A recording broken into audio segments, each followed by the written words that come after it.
Bueno, en este próximo video lo que vamos a hacer es explicar un poco la definición de los distintos parámetros que podemos medir en una señal digital. Hay que tener en cuenta que para poder hacer la medición de estos parámetros debemos tener incluido en el medidor digital el respectivo demodulador para poder medir esas señales. Con esto quiero decir que si queremos medir los parámetros digitales que vamos a nombrar a continuación en un medidor que tenga un demodulador ISBT, lo vamos a poder hacer.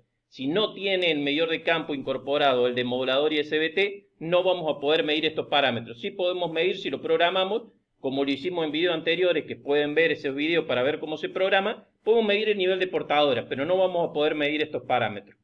Lo mismo pasa con las señales DOCSIS. Las señales DOCSIS solo las vamos a poder medir si el medidor de campo tiene incorporado un demodulador DOCSIS. Si no, igualmente vamos a poder medir los niveles, pero no esta serie de parámetros que nos indican la calidad de la señal. Bueno, el primer parámetro que estamos definiendo es la tasa de error binaria o el bit error rate. Este parámetro mide la cantidad de bits con errores que llegan en un determinado periodo de tiempo o en una determinada cantidad de bits que se están transmitiendo. Ahí en la tablita lo que está resaltado, que el parámetro que más se puede ver en una señal de buena calidad, es tener un bit de error rate del orden de 10 a la menos 9, que quiere decir que llega un bit por cada billón de bits, uno llega con error. O lo que es lo mismo, que cada 25 segundos podemos encontrar un bit con error. Siguiendo con los parámetros, otro parámetro que puede medir el medidor es lo que se llama FEC. El FEC es la posibilidad que tienen el equipamiento digital de corregir los paquetes que llegan con errores. Esto dentro de una cierta cantidad de bits con errores que haya dentro del paquete. Cuando ese número de bits con errores se hace muy alto, ya el paquete no se puede corregir y entonces se pide la retransmisión de ese paquete. Lo que pasa es que si tenemos muchos paquetes que se está pidiendo la retransmisión, como lo vimos en los otros videos anteriores, lo que se produce es una congestión en la red y eso hace que el servicio de internet empiece a bajar la calidad. Burdamente y en un ejemplo muy sencillo, ahí en el cuadrito que está abajo, le traté de mostrar cómo se produce esta corrección de errores. Si vemos la primera línea, marca que los paquetes que salieron de, supongamos, el CMTS, llevan un bit adicional que se llama bit de paridad.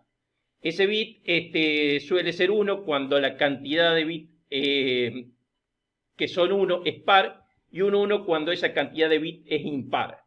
También puede ser al revés. Eso depende de cómo se esté programando la comunicación.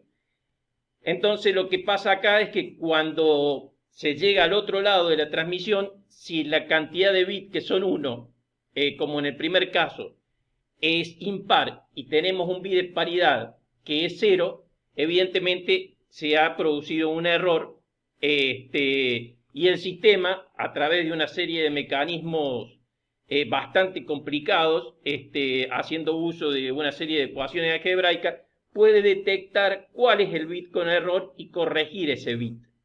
Esto es sumamente complejo y mucho más complejo lo que estoy explicando, pero es la forma que tengo de mostrarle en forma sencilla qué es la definición del FEC. Siguiendo, otro elemento que se puede medir es el MER. El MER es la tasa de error de modulación, o sea, cuántos errores se producen al modular la señal. Acá hay que hacer una distinción entre MER y relación señal-ruido. Muchos interpretan como que el MER es la relación señal-ruido de las señales digitales, y eso no es así, hasta el punto que tanto en los medidores de campo como después cuando vean con el Lucas la parte de los sistemas de monitoreo y el uso de los cables modem como elemento de monitoreo, van a poder ver que se puede medir tanto la relación señal-ruido digital como el valor del MER. Pero bueno, para definir qué es el valor del MER tenemos que tener de nuevo en cuenta lo que es la constelación, que es ese dibujito que hay abajo y que lo vimos en el video anterior. y a partir de esta constelación, el MER es la diferencia que hay entre la señal ideal, que habíamos visto que era la señal en el centro del rectangulito de la constelación, y la señal evidentemente más lejana a ese centro. Eso en realidad es una especie de, como habíamos visto en el video anterior, es una especie de medición del ruido que se produce al modular la señal, y esto nos está dando este parámetro llamado MERC. Hay que tener en cuenta que este parámetro llamado MERC toma diferentes valores de acuerdo al tipo de modulación que estemos haciendo, si es 64 QAM, 128, 256. ¿Por qué? Porque como vemos es la distancia que hay entre el centro y el lugar donde cae el símbolo dentro del rectángulo. A medida que las constelaciones se van haciendo cada vez más grandes, o sea, de 64 pasamos a 128, 256, los cuadritos se hacen cada vez más chicos, y por lo tanto eso implica que debamos tener valores de MERC cada vez más grandes en dB. Ya después les voy a dar una serie de tablas para que tengan en cuenta, pero el valor óptimo en un abonado tendría que ser de aproximadamente 32 dB o superior, cuando estamos modulando en 256 QAM, que es lo que prácticamente usamos todos en los cables modem y lo que estamos usando en las señales ISDBT. Una cosa que hay que tener en cuenta cuando hacemos mediciones de MERC es haber leído muy bien el manual del instrumento con el que estamos midiendo. En este gráfico podemos ver en la parte superior un instrumento que tiene la característica de tener un nivel de ruido interno, por decirlo así, bastante alto, que hace que ese piso de ruido del instrumento en sí esté por encima del piso de ruido de la señal, lo que hace que estemos midiendo un MER de 35 dB cuando en realidad, como lo vemos en la parte izquierda de la pantalla, ese valor de MER es de aproximadamente 40 dB. El instrumento de abajo tiene un piso de ruido mucho más bajo y por debajo de la señal, del piso de ruido de la señal que estamos midiendo, y como consecuencia de esto nos da una medición certera del nivel de MER. O sea que esto es algo a tener en cuenta, porque si lo que estamos midiendo es una señal, un medidor que tiene internamente un piso de ruido alto, no vamos a tener una medición correcta del nivel de MERC.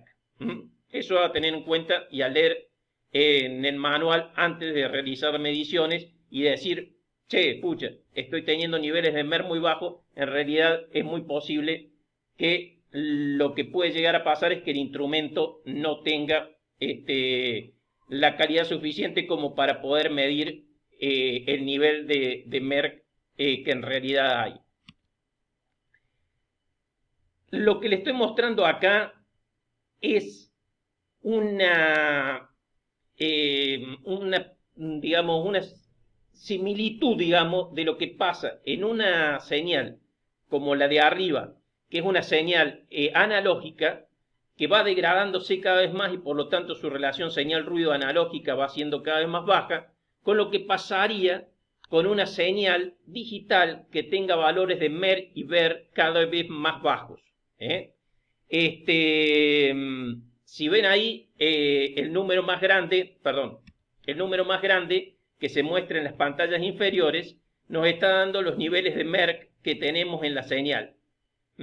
Acá en la señal digital, primeramente prácticamente no se aprecia, después con niveles de MERC del orden de 23 dB, empezamos a notar un cuadriculado en la imagen, y ya con niveles de MER del orden del 22 dB ya la imagen está totalmente cortada, o sea, se cortó.